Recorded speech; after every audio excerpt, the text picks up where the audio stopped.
That on Android you can find under Network Service Discovery, but it's the same stuff. And let's start right away with trying to define what is ZeroConf. OK. Well, this is the definition that Wikipedia gives. Actually, it's much simpler than this, because we can read it. It's a set of technologies that automatically creates blah, blah, blah. Actually, what it says is that it helps us creating networks without the pain of the setup. That means that we don't need to know the IPs, the ports, or such. The protocol will handle all of these for us. So it's pretty cool. So, and also, it is automatical. That means that, let's take an example. How many of you tried to work with the Chromecast? Raise your hands. OK. Did you need to set up an IP address? Well, not really. The Chromecast advertises itself, at least in the first version, with a service that is based on the ZeroConf. That means that it says, hey, I'm here.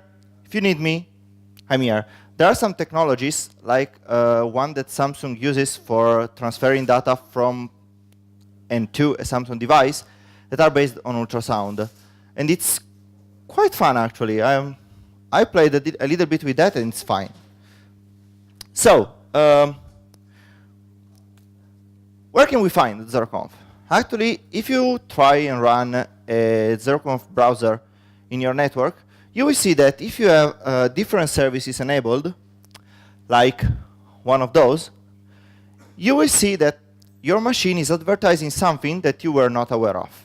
For instance, TeamViewer. It's not really needed to know this, but it's fun.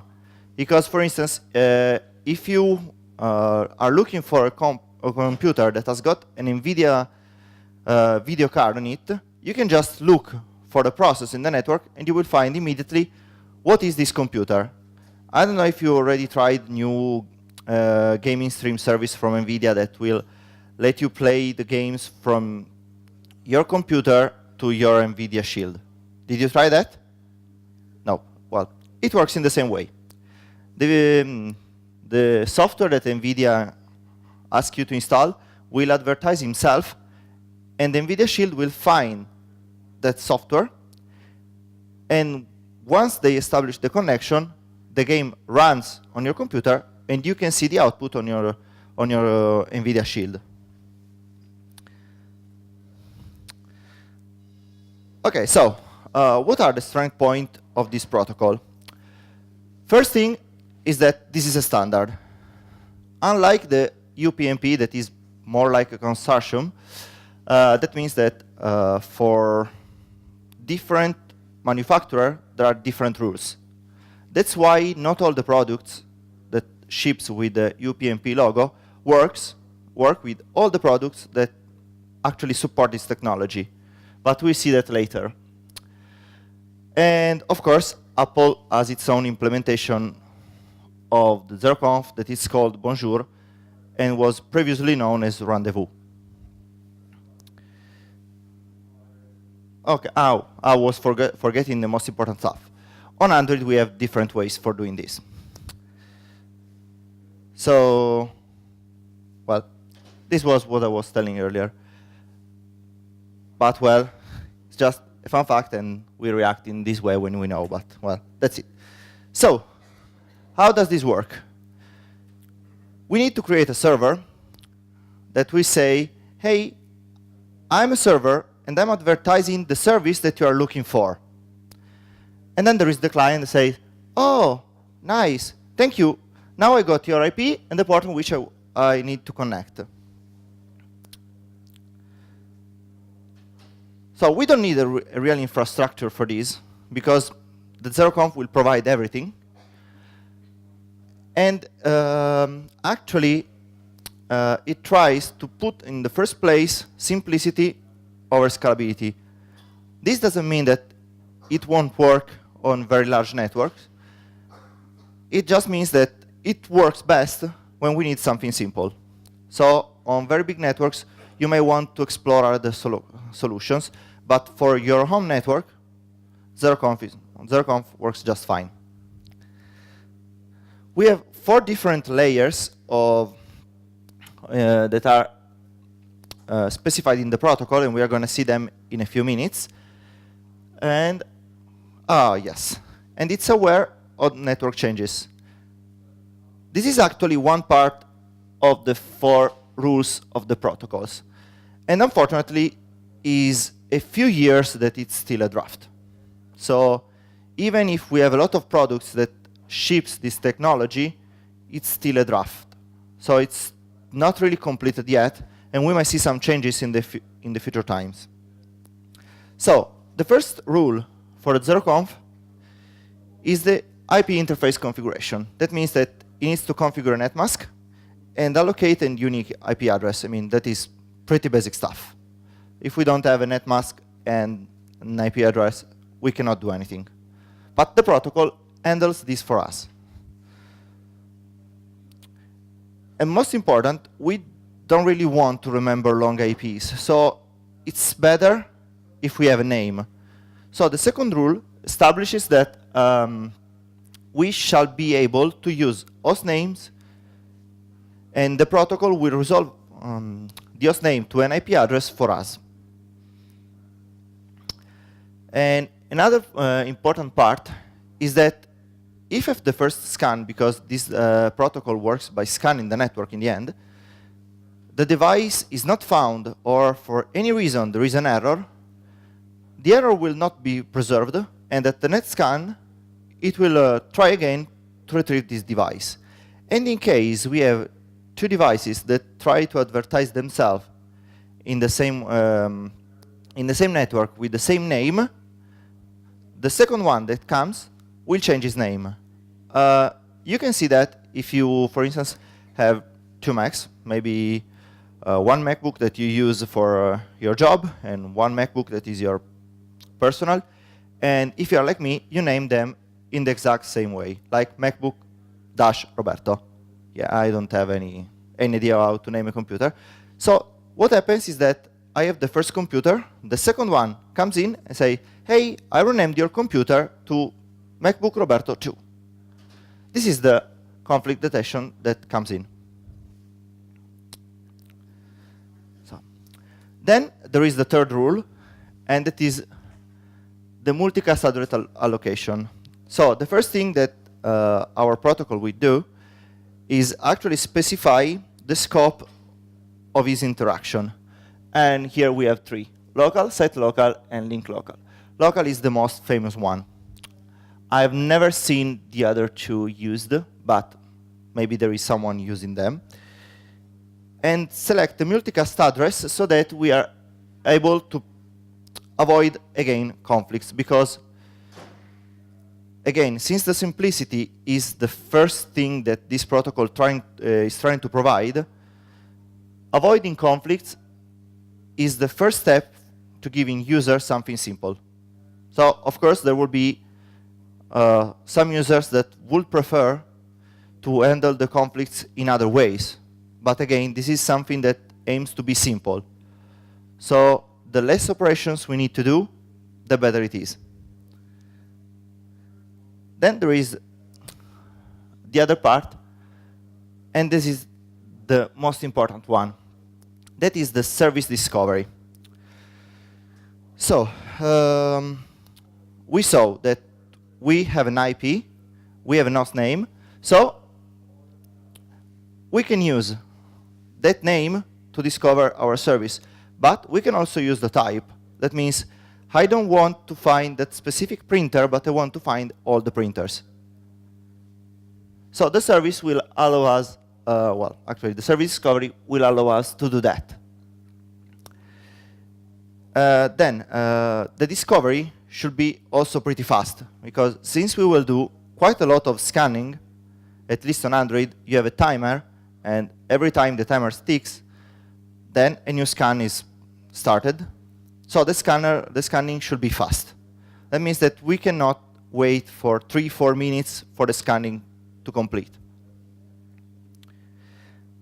And then every time a new device comes in, we shall discover it. But since we actually have very fast discovery, the third depends on the second. So if the first scan, I cannot find you, I will find you at the second one. But, well, this is the part that is still under discussion. So let's see in detail how it's created, well, what is the form of an identifier. So the first part is the service type. And the second one is the transport protocol. So the second part can only be TCP or UDP. But the first part that must start with an underscore can be anything we want. For instance, if we want a service that we use for booking the rooms in a conference, we could call him service that books rooms in a conference, and that will be a perfectly reasonable name. If you want a list of all the services that are most used at the moment, you can check this address here. If you cannot read, I will spell it later. And there are quite a huge list of identifiers that are used by manufacturer or products so that you can target different products right away without the need of discovering them. So, since I'm an Android developer, I thought about this in an Android way. So, well, I tried to study what are the different types of libraries that can help us on Android. We have at least 3. So, the first one only works with Android 4.1 and newer. Well, are there any Android developers here? Okay, how many of you target at least platform 16? Okay, so who cares for the rest? Okay, I'm joking. I'm joking. Okay. Then there is the JMDNS that has been created for Java. So, of course, it will work on Android, but its primary target is not Android. And then, surprisingly, there is an Apple library for that. So, believe it or not, there is. So, let's see right away the JMDNS. So, the JMDNS library can be installed both by using a jar or using its Maven repo. But since it has been created for Java, well, as something that on Android can be a bit hard. And this is the second point. That, well, it runs on the main thread right away, unless we ask it to run somewhere else. That means that if we are using RX Java, we can wrap its instruction and make them work on another scheduler, and then have all the results back on the UI thread. But it's really easy to use. It's like calling one method, and that's it. So it's pretty easy. And of course, it's compatible with all the Android version, because it ships with its own HTTP client and stuff. So we have a package, we put it inside, call a method, and that's it. Let's see Apple's, though. Well, this one is actually porting from their library that they're using on all their softwares, and it has been created in C++. That means that on Android, we need the NDK in order to compile it. So, well, I try to avoid using that personally, but, well, there are a few projects that actually comes with that library already shipped in, and we'll see that later. And actually, is one of the fastest library out there. Even an Android own implementation on Lollipop was slightly slower than this one. But it comes at a cost. And this the fact that it's harder to implement. So we have a more complex logic, and it's, well, not, well, I will say that it's not just a method to call, because you will have quite a lot of structures that you have to create in order to use this library. But it handles everything on its own again, so it's pretty good if you want something extremely fast. There are actually a couple of apps on the Play Store that use this library, and they are blazing fast. So let's go to the Android API. Oh, I skipped something. OK, no. So, well, this is the server. So can you read from there? Yeah? OK. So as we can see, it could be a bit verbose. I mean, we have to define 6 lines just to say to our server what we want him to do. And the server does everything on his own. I mean, the important part comes later. This is the client. So here we can see that we create a new NSD service info. Then we set the service name. Yeah, as you can see, I could have used that service somewhere else. Yeah, I did. And we set the service type. Oops. This case is a simple HTTP service. And we set the port. Here, I choose a random one, but we could have used any other port. Because actually, the problem on Android is that we might want to find a free port, because if we use always the same port, we're not guaranteed that that port will be available for us. So better create a new socket and take a port and close the socket, because it's safer than use our port anyway. Then we need an NSD manager that we get, as usual, from the contest, and we register the service. So it's straightforward, very verbose, but still straightforward. So yeah, there is one part that is missing here, and it's the fact that we need to unregister the server. Because if we leave it open, well, we're going to leak everything. So remember, when you're not using the service anymore, to unregister it. So let's see instead how it looks like the client. OK, well, the first part is the resolve listener. So this interface is pretty straightforward.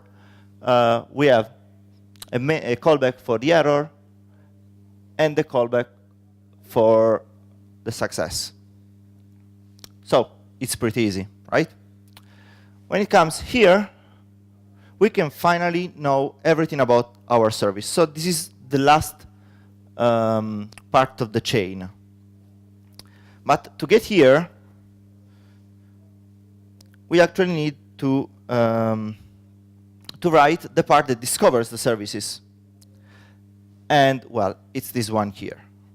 So as you can see, it's again straightforward, but it's very, very verbose.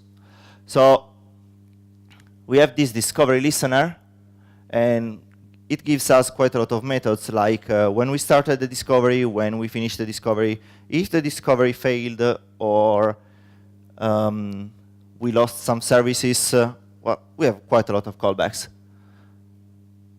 And, well, here there is one part that it was really bad when I first saw this API, and it's the fact that we can resolve one single service at a time.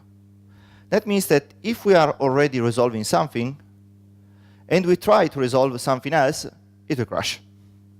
So we need to wait until the resolution is completed, and then we can start another resolution. It's not really convenient, maybe, but, well, we know it, so we can avoid it. So this is the important part. So in this way, in this part, I just say, hey, I just want this service. But if I had more than one, I would have checked also if I was already resolving. Because otherwise, again, it will crash right away. There's no way to avoid that.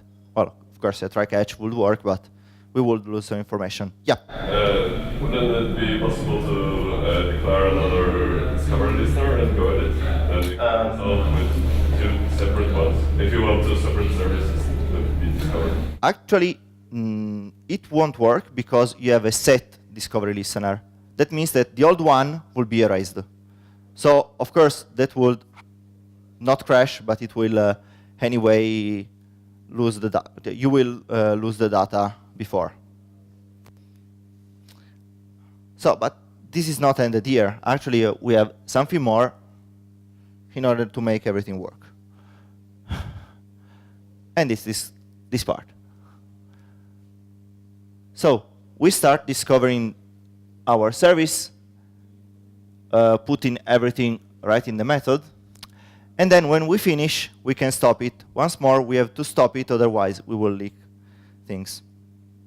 So this is really, really important because otherwise, again, we're going to waste a lot of battery, a lot of resources, because even if the aim of this protocol is to give simplicity, well, it's really heavy on battery, because it's a continuous polling on the network.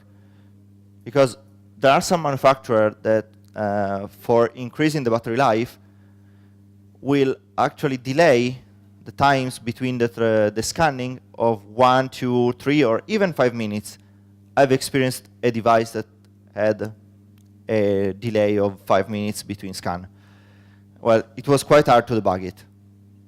But still, on Android, normally, it should be a few seconds between the scanning.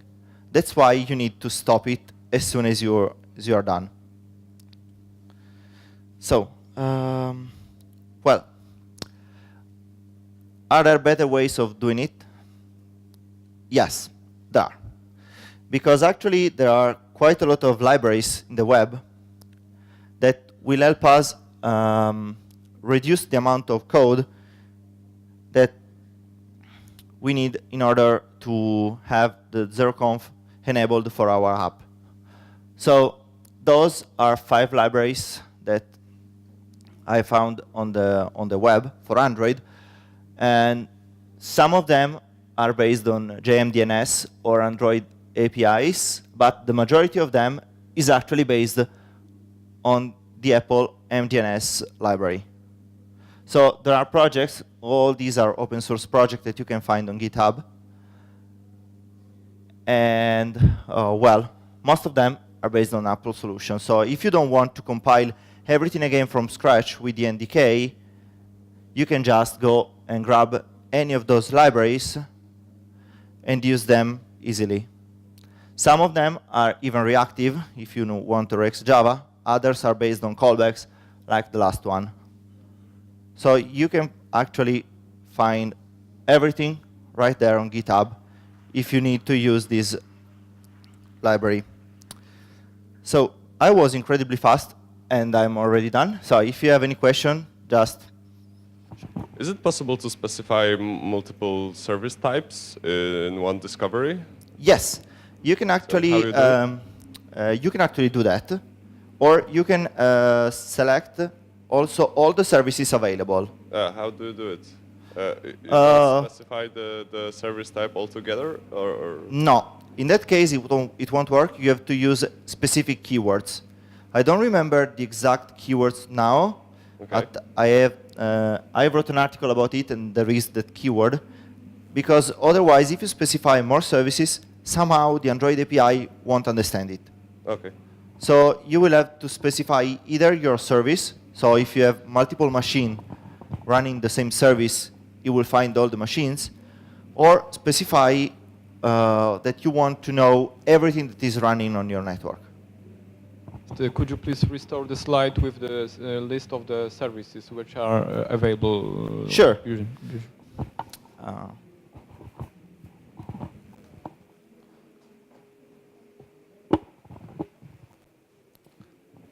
This one here, right? Yep. Okay. So another question? No question.